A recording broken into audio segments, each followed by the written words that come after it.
नमस्कार। 28, 29 और 30 मई 2024 इन 3 दिनों में रामनाथी गोवा स्थित सनातन के आश्रम में सच्चिदानंद परब्रह्म डॉक्टर जयंत बालाजी आठवले जी इनके जन्मोत्सव निमित्त 3 दिन सप्तशती पाठ के सहित चंडी यज्ञ संपन्न हुआ।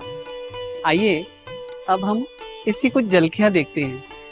गणानां त्वा गणपतिं हवामहे कविं कवीनामुपमश्रवस्तमं ज्येष्ठराजं ब्रह्मणां ब्रह्मणस्पत आनः शृण्वन्नोतिभिः सीदसादनम्।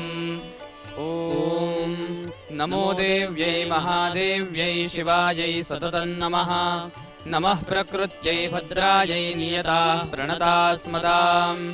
दुर्गे स्मृता हरसि भीतिमशेषजन्तो स्वस्थै स्मृता मतिमतीव शुभान् ददासि। दारिद्र्यदुःखभयहारिणिका त्वदन्या सर्वोपकारकरणाय सदार्द्रचित्ता स्वाहा।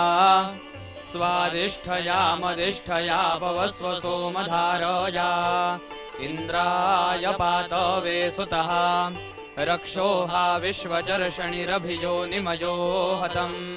दृणासधस्थमासदत वरिबोधातमो भवमौहिष्ठो वृत्रहन्तमः परशिराधो मघोनाम् अभ्यर्षमहानान् देवानां वीतिमन्धसा अभिवाजमुतश्रवाः त्वामच्छाचरामसि तदिदर्थं दिवे दिवे इन्दोत्तवेन आशसाः पुनादीते परिसृतं सोमं सूर्यस्य दुहिता वारेण शश्वतातना तमीमण्वीः समर्य आगृह्णन्ति योषणो दशा स्वसारः पार्ये दिवि।